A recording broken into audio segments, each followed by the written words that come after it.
Hello, everybody. Today I have special guests because you know that from time to time I invite interesting people to my podcast. Today I have Natalia. Natalia is a love coach. She's dating and relationship expert, and she provides women all over the globe with the mindset and skills to find and keep true love, and she will bring to our community invitation to love. I know that some of my spectators are men, but I think for you guys, it's also very important to know what do we dating coaches teach women, because we will date these women and know what's going on in their heads. Okay, Natalia, can you tell me about yourself, about your way, about your journey? How did you come to this profession? Thank you so much for having me. My pleasure to be here. I'm excited. And my background is in psychology. I was trained to be a psychotherapist in my late teens and early 20s. So I was always in love with that, with the human mind and what makes us tick, what makes us do some things and not others, and all that. So, and then when I was in my late 20s, I moved to the States and I discovered the world of coaching. And it was love at first sight. I just couldn't go back. I fell in love with the fast results, with the positivity of everything. And so I became a coach. Now, what happened at the same time was that there was a double bind in my life. I was young, I was beautiful, I was successful. I had my first brick and mortar business when I was 22 years old. I had traveled all over the world. I spoke 3 languages. And on paper, I had it all. And actually, my relationships with men were really, really bad. I was confused. There was a lot of frustration and pain. And it ended up with a big wake-up call when I was in my early 30s, where I found my ex-husband cheating on me. And that was a very painful moment. And at the same time, I knew at the very same moment that I am outside of my house and I see the 2 cars, his car and the mistress car in my house, I'm looking at that and I just got it. I think the pain was so strong that I couldn't run away from the fact that the common denominator on all my failed romantic relationships was me. And I saw it as a gift. I saw it as a way to really, really start to work in that area of my life. I made a promise to myself that I was going to do the work. I was going to do whatever it took to become an adult in relationships, mature, and to get to know the dynamics of what it takes to not only attract a great guy, but also to keep the great guy. And that's how I started. So I always say, sorry for interrupting you. I always say that it's not so difficult to get married. It's more difficult to stay married. Absolutely. Absolutely. The statistics are just scary. 50% of, yeah.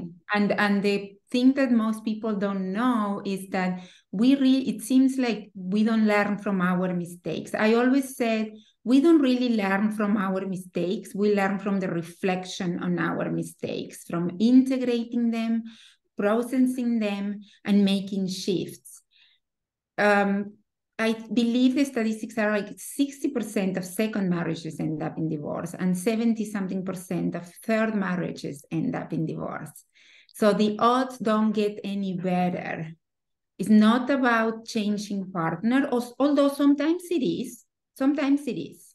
This is not a hard rule, but most of the time it's about looking in the mirror, taking radical responsibility for our lives, and saying, okay, this is not my fault. He cheated on me. The fact that he cheated on me, it wasn't my fault. Talking about using myself as an example. Not every single man, let's say he was unhappy in the relationship. Not every single man across the globe, if it's unhappy in a relationship, will end up cheating. Some of them may end up asking for a divorce, whatever. So the fact that he did that, it wasn't my fault, but it was my responsibility to do something about it if I wanted different results in the future. And there is a big difference between that mindset was what empowered me, different than the mindset I had in my teens and 20s, which was more of a victim mindset, more of a being sad, being tired, being confused. That kind of energy kept me stuck in repeating the same cycle. It wasn't until I took ownership and I empowered myself and I started to take action from that empowered self and I started to ask better questions that things changed. And I can say now that I have been with my now husband for 14 years. I found true love. I did all the work. And so I know what it takes. I know what it is to be down in the weeds, crying, so many walks on the beach crying, to be where I am today, where I am happily married with an extraordinary man. And things are not perfect. I always said the heroic quest is to fall perfectly in love with an imperfect man. But who is perfect? Right. Nobody's perfect. Nobody's perfect. And once we accept our own imperfections and we love them, and we really, really said, okay, we put ourselves in our hand and say, Natalia, you are not perfect. You have flaws. You're flawed. And I love you no matter what. And I know you are going to you're going to become the woman that you are meant to become. It's not coming, oh, I am not perfect. I love myself and I'm going to keep yelling and throwing tantrums and, whatever. It's not accepting it. It's accepting it, but from a space of, I know inside of you, in the whole realm of your being, there is also the seed for shifting and transforming. Yeah. What do you think? What is the secret of, let's say, not perfect, what is the secret of successful relationship? Well, I mean, there is no secret. I don't think there is a secret. I believe, as I said, it's a heroic journey. So it takes a few things. Number one, I believe it's really important to do the work on ourselves and make sure that we as women are in a good space, that our mindset is in a good place, and that we are that the terrain where we are, the ground is fertile, so love can blossom. Now, once that is in place, and it doesn't have to be that we have to be completely healed or anything like that, because I truly believe that the right relationship will allow us to keep healing. But at least, being in the right mindset, being curious, and, having this mindset of, okay, I am not perfect and I love myself anyway, and I'm going to find a man that is not perfect, but is worth the pain. It's worth to do the work. And the second thing that I see a lot of women struggle with is they don't really have the tools and the skills, and these are skills and tools that are learned. It's not something that we as women come with. They don't come in our DNA unless we had good role models growing up or at any stage of our evolution. We really don't know how to seize up the relationship potential of a man.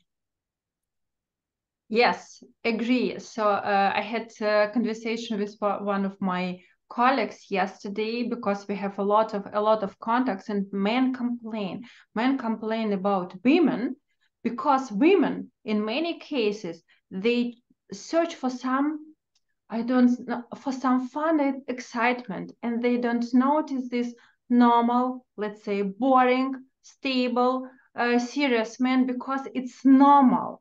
And women just tend to choose these bad boys who cheat them, who don't pay any attention, who ghost them, even it doesn't make them happy. And the really interesting thing that about some women, or quite many women, I would say searching for dirtier, not being in clean, clear, serious, absolutely normal relationship where everybody understands what is going on, but searching, for something like crying, being unhappy. I don't know. It's such annoying thing for me because serious men are our tool to be happier, but many women really don't want to be happy. They search for troubles to, I don't know, to have something to speak with girlfriends about. Right, right. Yes. So what I have seen, what I have learned over time is piggybacking on what you're saying, is that some women are attracted to what we call the dark triad. And that is the men that are narcissistic, Machiavellic, or psychopaths. And the thing with those women that are attracted to those men is that they are not attracted to the Machiavellic, narcissistic, and psychopathic personality traits. What they are attracted to is to the first interactions with the guys when they are very charming. When they have those dark sides, they are very charming. They know how to talk to women. They have a lot of experience. They know what to say. They know what to do. They know how to give gifts. They know how to have sex. They know everything. So I want to say this because I don't want women to think that they are stupid or that there is something wrong with them. So there is that. And it's very, very important that a woman that keeps falling in love with this kind of men, that she learns how to vet a man, that she learns how to kind of interview a man in a way that doesn't feel like it's an interview. That's very important because men can sniff that and it's a big turn off for them. So, and that is very easy to learn. And it's a skill that I had to learn and that I teach. Now, there is another thing that could be happening, and it's that we learn how to love in our early childhood from our primary caregivers. They gave us the love maps. They give us maps of how to love. And if those love maps were not healthy, when we are very young, we don't know what love is. So if our parents are hot and cold, they give us and they take, they manipulate us into getting on the side of the mother or the father, or whatever they do that is not promoting, a secure relationship. If in any way the kid feels insecure, that person, that woman will start to associate those feelings of anxiety, of depression, of low energy, of abandonment, of grief, of feeling unsafe as true love. That's why we are going to crave a man that gives us that. Because in a way, when we fall in love, we are trying to give that story that started in our early childhood a happy ending. The problem is that if we don't know how to really, really vet and seize up the relationship potential of a man, and we try to give our sad story a happy ending, we are going to keep falling short, and we are going to keep falling short. So ladies, if you are in that cycle where you are dating men or getting into relationships where you are always, they always end up in pain and frustration and anxiety and grief, just stop, take a moment and pause and notice. Notice what are the patterns. Notice if you're falling into this vicious cycle where you are trying to give your story a happy ending, and make sure that you are trying to do it. You are trying to accomplish that. You're trying to build your castle with a man that is a team player, with a man that is conscious and aware, with a man that is a little bit interested, or a lot is better, but if it's even a little bit interested and curious about the dynamics between men and women, with a man that has a purpose for his life. It doesn't have to be, save the whales, although that is great, but it has to be, could be a small purpose, like, I don't know, helping a local charity, or if he's at work, he's not all about money, he's mentoring a younger co-worker. Just make sure that he is about something more than himself. Make sure that he can repair misunderstandings and fights in a loving way. This is very, very important, because a lot of women believe that getting into a fight, if they get in a fight with the man they love, it's going to mean the end of the relationship. And it's not. It's not. The important part is how we repair that fight. No, I think the difference, the problem is with us women, we are really too scared to lose men or to hurt men. So that's why I like your part about interviewing men without them giving the feeling they are being interviewed. I had a similar situation yesterday. I got a phone call from one man. He very beautiful, very handsome on the photos. I thought, oh my gosh, I will find a match immediately. But in his email and in the phone call, he emphasized he would like to meet very skinny girl. Even he gave me the size. For me, it's like red flag, measuring people in sizes. And I asked, for me, it's absolutely normal question. Okay, I got it. So all your girlfriends were skinny and you would like to meet skinny girl. But what happened if she get pregnant, she get ill, something will get wrong, and she will put some weight on? I think it's normal question. What will happen Great question. Absolutely. And I'm nice on the phone, I know you are adorable. But, and he said, you know what? Okay, so you know what? I don't know what. I was married twice, and I have three kids. I know what does it mean about pregnant, but I thought it will be the end. I thought, okay, nice answer, I got it. But then he started continuing and triggering himself, something like, do you think I am asshole who will leave a woman if she gets pregnant? I know about it. And he was boom, boom, boom, boom, boom. I said, stop. But he didn't stop. He continued and continued, something like, it's no way to ask such questions on the phone. It's not polite. You don't know me and you judge me. I said, stop. I don't judge you at all. I just ask the hypothetical question, what will happen if? I didn't want to offend you, and this is absolutely normal question because it's potential future. It's not your reality now. And I said, you know what? If you said, or if you would say, I was married, I have 3 children, I know what does it mean, I am ready for this responsibility, it would be absolutely fine for me. But it was not his answer, but how he answered. Right. And I said, you know what? It means, for me, it's not red flag, it's the reddest flag, because it means every time you don't like something about me, about girls, about communication, you will be angry. And I don't want to have it in my agency. But Right. the situation is, women will think about it. Why does he want only skinny women? Why does he want only blonde women? Why does he want only, I don't know, women with children or without? But we are afraid to ask the question, what will happen if? Right.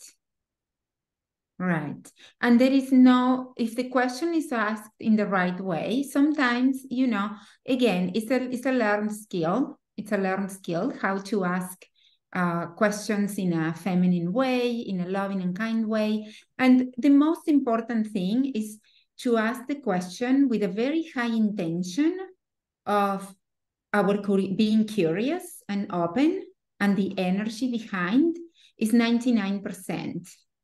If we ask the question from a good place, from a place where we are not attached to the result, where from a place that we are just being curious, I wonder, I'm curious. Can I ask you this question? Would you mind, would you mind if I ask you this question? It's all about the way we ask the questions, but the questions have to be asked. We need to vet, and there is a time too, the right place. This is different to you because you're a matchmaker and it's your job. It's completely different than on dating.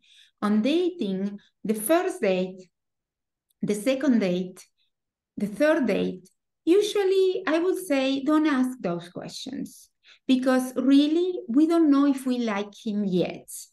So the attention on the first couple of dates should be on, how do I feel when I am with him? Do I like him?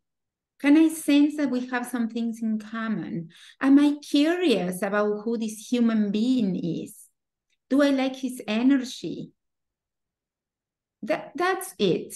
That the beginning is all about, seeing if we like him and being open and curious and just being there. Once the things progress and we want to be exclusive with a guy, that's when we start to ask different questions. That's when the questions get more. But if at the beginning we bring our agenda to the table and we are like, too focused on, is he going to be a good father? Is he going to, does he like traveling? For me, it's so important that if we are too focused on our agenda, we are going to miss out on learning who he is. And the most important thing in the very first stage of the relationship is to get to know him. And I know it sounds so trivial and so stupid because it's like, of course, it's to know him. No, really know him. What I recommend to women, because there are in our heads there are thousands of questions. We always have a lot of questions to men, and sometimes they don't know how to ask. Like you said, wait until you know him better, and then you can start with deeper questions. But I recommend just tell it like, oh, I read on Facebook such situation. If he met and it's happened, and something like not, this situation was asking for a friend. Oh, I read an article. Oh, I read in one book. There was a situation where they had something like describing the situation you would like to be in and listen to his reaction. Because sometimes, especially about this narcissist behavior, they really can scan their answers. They know what they have been asked. They are absolutely scanners. It's difficult to come through. But if you tell situation like he's not in danger, what is your opinion about the situation? They usually answer the truth. Right. And I love what you said. And what I would like to add to that is that it's an opportunity to be creative. It's an opportunity to be creative and to tap into our creativity and say, I wonder how can I bring up that conversation in a way that is playful, that is light, that I still present myself as the goddess that I am, rather than a needy, demanding, insecure person. So that's all that it is. It's an opportunity for us to get creative. I agree. Absolutely. It's really creativity. And what I tell to my female clients, all these skills they learn through dating, they can use in their family life. Because family life, it's not wedding and that's all. Family life, it's dating for all your life. Right. Means staying with the same person and find out new situation and new skills and new, I don't know, new colors of this relationship with the same person. It's more important than to go to dates with different men. It's learning. Yes, it's a learning curve, and we can only be creative if we are present in the moment. Yeah. And if we have this sincere curiosity. I went on 200 first dates in 2 years. So I did master the art of dating. And I ended up meeting my husband in real life, you know? But all the learning, all the creativity, the woman that I became through that time, through that process, allowed me that when I met him, I knew I wanted to know him better. I knew he was somebody that stood out from the rest. I knew all that. And also, I knew I needed to take my time. And that's something that I would like to add to something that I see often and that it just breaks my heart. And it's women waiting for the right moment, waiting for, to a future to start dating and to start meeting men and saving it for, for faith or whatever.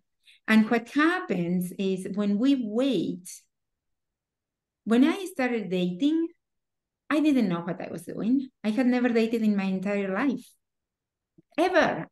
Where I'm from, Argentina, that thing dating didn't exist. My first long-term relationship, I met him in college through friends. And, I'll always meet people through friends and family. So had no idea. Now, that didn't stop me because I knew that if I waited until I felt that I was ready, number one, that time may never come. And number two, I was probably going to be too desperate. Because wait. So I did it as a dating university. I'm going to put my best face forward. I'm going to learn how to do it. And I'm going to go out and meet men and get to know them and get to know myself in that context and see what I like and what I don't like. So I wasn't desperate. And that is something that unfortunately a lot of women wait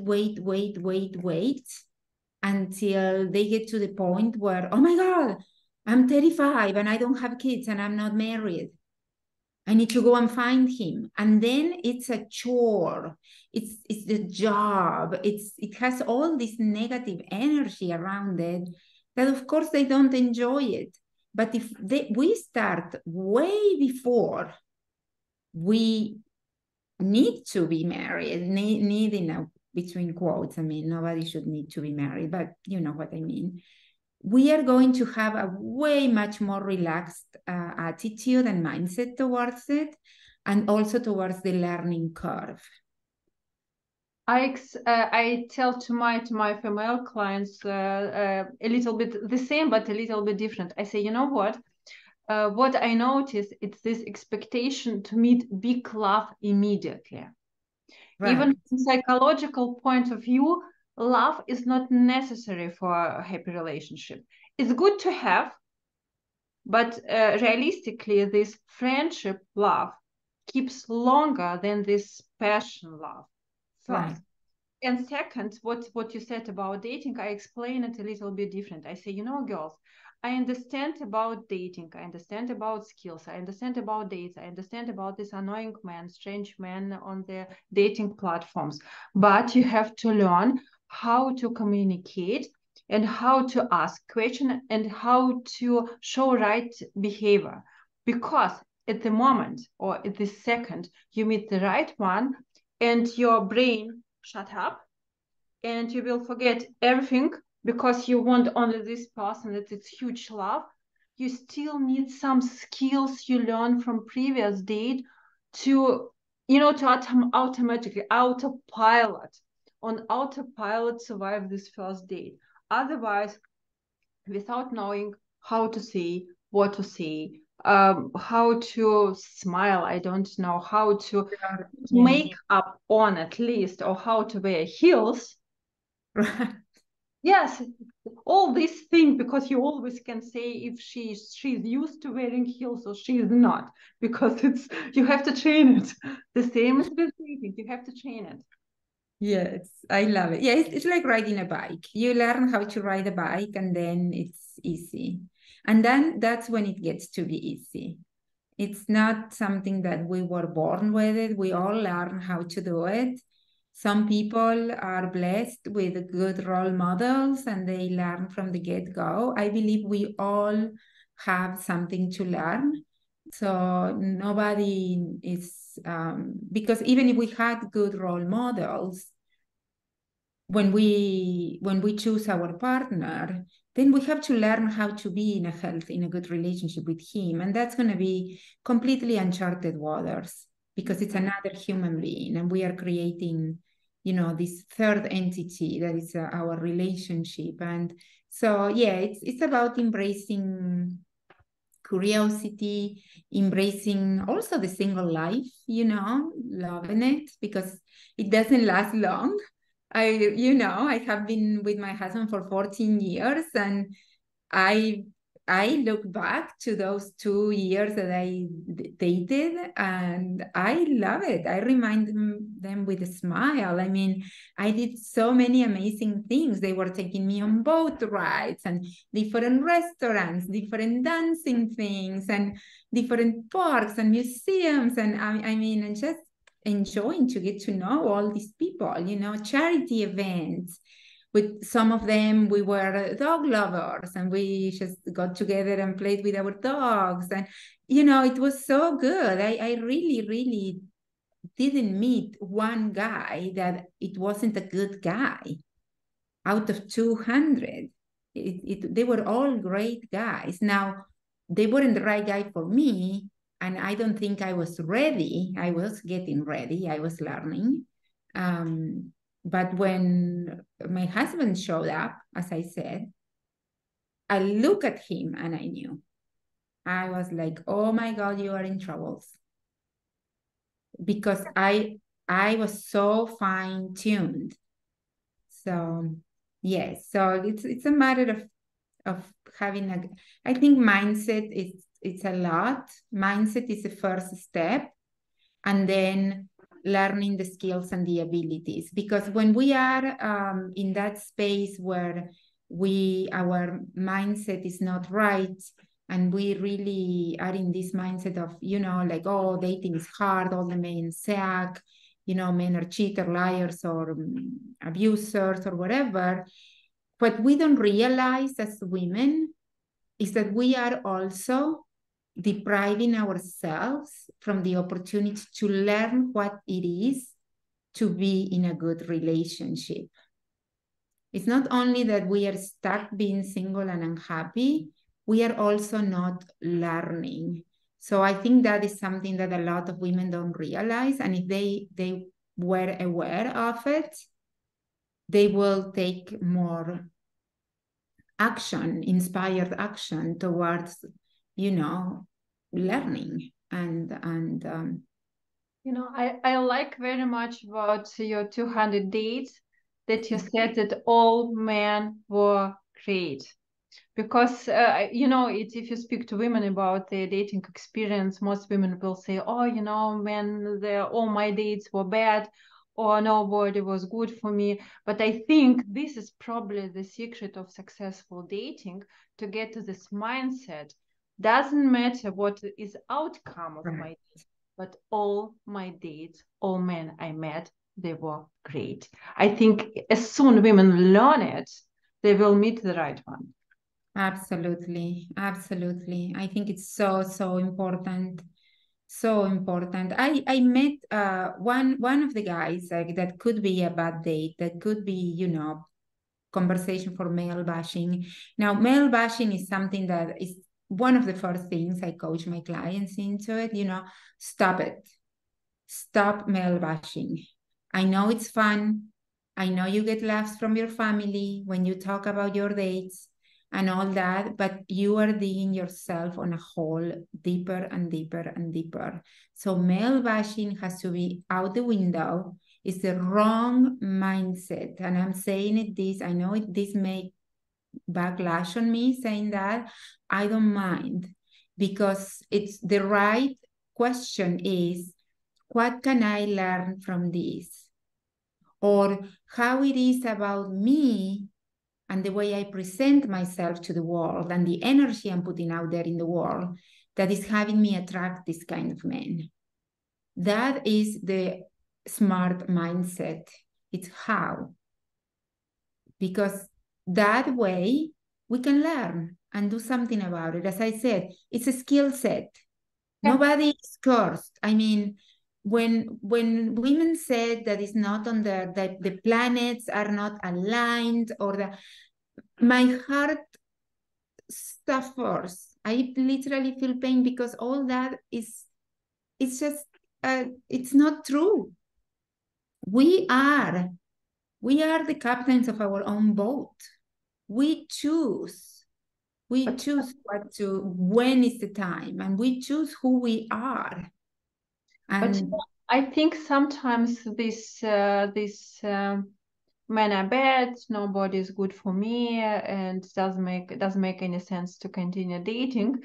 All these excuses, they're only the reason. Don't change anything, because right. To work mindset, work on ourselves, it's hard work, because to say I do something wrong, or I react wrong, or why does trigger me, it's complicated, because it's a way to change something in your life. It's so easy to say, nobody's worth it. Nobody's good for me. I'm fine. I'm the best princess in the world. Have you ever heard of that story about the fox and the grapes? Yeah, of course. That is green. For the ladies or the men that are listening to this, I don't know the story and I'm going to butcher it, but it's about this fox that is walking on a vineyard and sees these yummy, delicious grapes up there. And he's like, oh, I'm going to grab those grapes. They look so yummy. I crave them right now.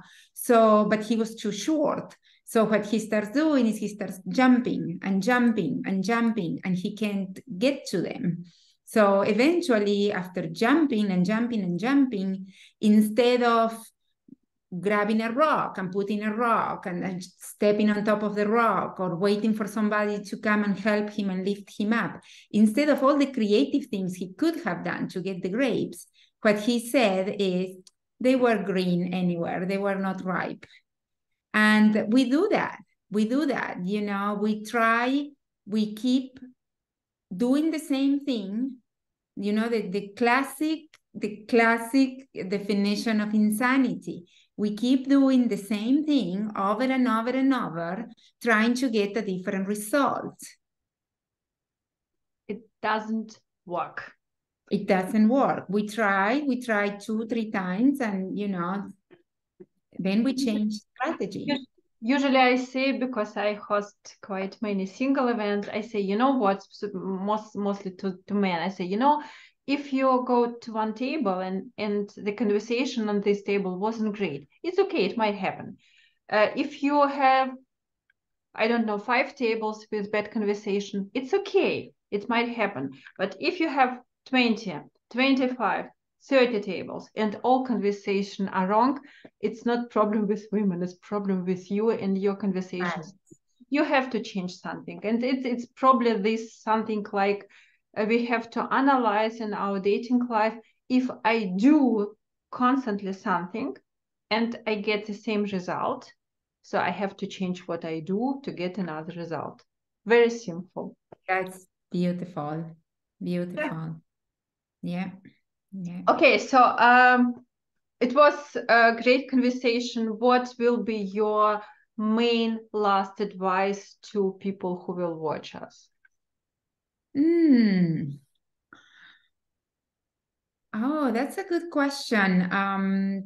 So the main thing that I would say, if you are, if you have been dating and you are not being able to go from a casual relationship to committed relationship, just take a look on yourself and see what are the things that keep showing up. Look for a pattern. There is something there that is going on. And look at it with love, with a lot of love and compassion, and not making yourself wrong. What that means is that inside of your body, you have a ceiling glass. And you're hitting that ceiling glass. You're hitting that ceiling glass. If it were your business and you want to make this revenue and you can't, you keep hitting the ceiling glass, you will look at it, you will hire a coach, you will look for help to break that ceiling glass and to jump into the next tax bracket. So it's the same thing with relationships. It just means that you reach your ceiling glass. And there is a lot of things you can do. You could hire a matchmaker that they will help you with that. They will actually, curate and find somebody that is perfect for you. Or you could hire somebody like me. There are many people that are, actually, there are not enough people doing this. What we do is not that easy to do. And I am finding out that there are not too many people that do it. And out of those people that are doing it, not too many have the experience, not too many have gone through the transformation, not too many are in a happy relationship, and not too many have what it takes to hold space, because we deal with a lot of suffering. And not all of them know how to be a coach, how to be a teacher. So do your research and look for the patterns and start taking baby steps towards shifting those patterns. It's not about, you don't need the courage to change your whole life in a week. You just need the courage and the consistency to take one baby step at the time. I like it so much. I also give this advice about little steps, because many people, they try to change their life, like like women who want to lose weight.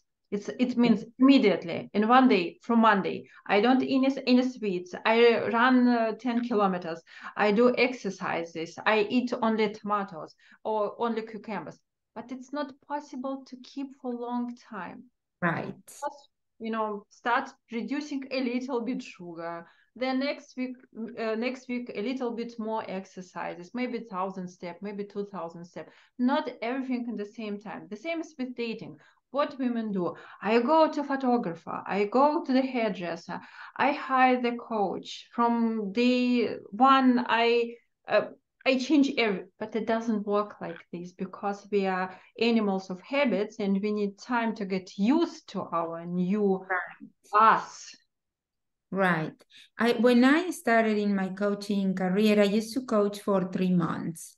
That was the minimum. That was it. Now my coaching is a year minimum. Okay. It's just I coach them from the moment that they're single to the moment that they are engaged or in a happy relationship. So it covers the whole thing, the dating and the relationship. But it takes time. It takes time. And it wasn't, when I was doing 3 months, it wasn't about them. As a coach, I have to check my ego all the time. I thought I was going to get them in a relationship in 3 months because I could do it and da-da-da-da-da. And actually, it takes longer. A year is the minimum. We are carrying patterns and ways of being, beliefs for 25, 30, sometimes 50 years. I had a client that was 76 years old. It takes a while. It takes a while. I started doing the work when I was 14 years old. I'm almost 50 now, and I still have a coach. Constant. I see her every week, and I constantly ask her questions. It's a business coach, it's for another thing. But, there is always, we are always, like I said, hitting glass ceilings. And, it's so much easier when you have a high quality, qualified person that has what you want. So, my business coach, the reason why I hired her is because she is a dating coach. And she is making multiple 6 figures as a dating coach. And she started from scratch. And she has been able, little by little, over 15 years, to get herself into this position. So I hired before other business coaches that their only credentials were that they were helping other coaches to make money. And that is not enough of a credential. And it's the same thing with a dating coach, a relationship coach. And I know this is a source of big debate because there are a lot of dating coaches and relationship coaches that are not in relationships.